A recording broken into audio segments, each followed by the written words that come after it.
Okay, before we get started, this game has a ton of speech at the beginning.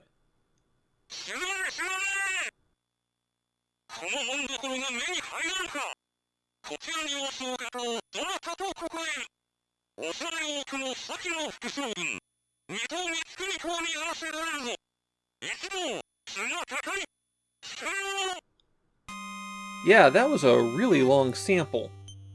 The reason it's there is Mito Koumon is based on a very long-running television series.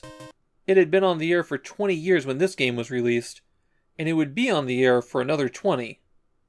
The show is loosely based on a historical figure who, after retiring as an official, traveled the country incognito and would uncover corruption in local officials. And that's the way that the show plays out. Mito Koumon is a retired vice shogun, and every week he and his entourage go to a new location where they encounter some injustice being done, and then at the end of the episode, he reveals his actual identity, which makes the villain repent. I've seen a few episodes, and I really don't get why it was so beloved. But here's the Famicom game, and it plays out pretty much exactly like the show. You travel to 7 cities around the country, and in each one you control one of Mito Koumon's subordinates. They'll get mugged on the street, so you'll have to punch out your attackers. Hit them a few times and their expression changes, and that's your opportunity to interrogate them.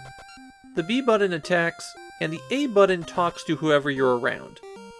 If the person had useful information, you'll hear a little chime, and the investigation bar will fill up a little bit.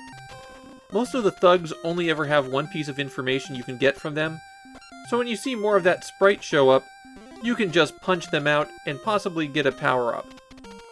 Enemies can drop 2 different power-ups, and they vary based on what stage you're on. You activate the power-ups by pressing Start, and then hit left or right to select one. Press A to activate it. The left one always turns you into a ninja, and the right one always turns you into a peasant. The ninja has a ranged attack and can jump, and that's used to get to high open windows. From there you'll be able to eavesdrop on conversations. The peasant can't attack or talk to anybody on the street, but there are some houses where they're the only person who can interact with things. While you're transformed into the ninja or the peasant, your life bar constantly ticks down, and if it runs out, you go back to the spot where you initially transformed. You also go back to the health level you had when you changed.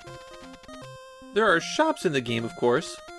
They all sell items that are used automatically, and many of these items have time limits on their usage.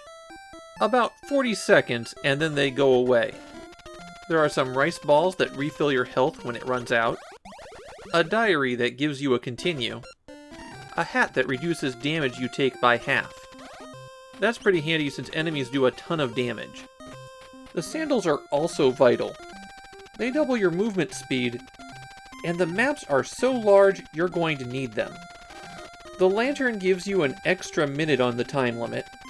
You have 7 minutes to complete each stage, and buying multiple lanterns can extend that out to 10 minutes.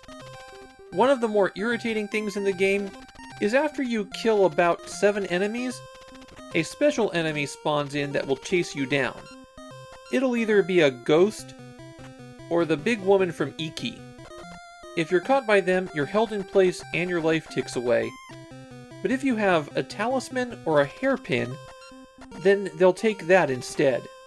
You can buy multiples of all of these items, though the price goes up every time you buy one. I strongly recommend stocking up on the sandals and the talismans. You can also go to a soba shop for a bowl of noodles that restore your health, or go to a bar and have a drink. That makes you invincible, but you'll also stumble around a lot. One thing you'll find while playing Mito Koumon is that navigating the streets is hard. Not because the gameplay is challenging, but because you tend to get hung up on every little thing.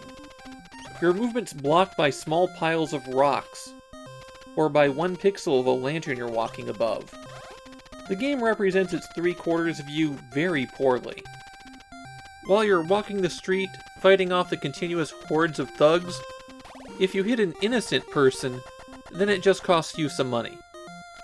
Once you've filled up the evidence bar, you have to go to the hotel where Mito Koumon is, and then he goes to reveal his identity to the official.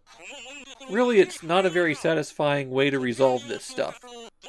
With that done, it's on to the next location, where you'll repeat the exact same actions in an environment that looks extremely similar. Which characters you're controlling do change every other stage, though. Mito Koumon is clearly Sunsoft's attempt to do Ganbare Goemon. But this is nowhere near that good.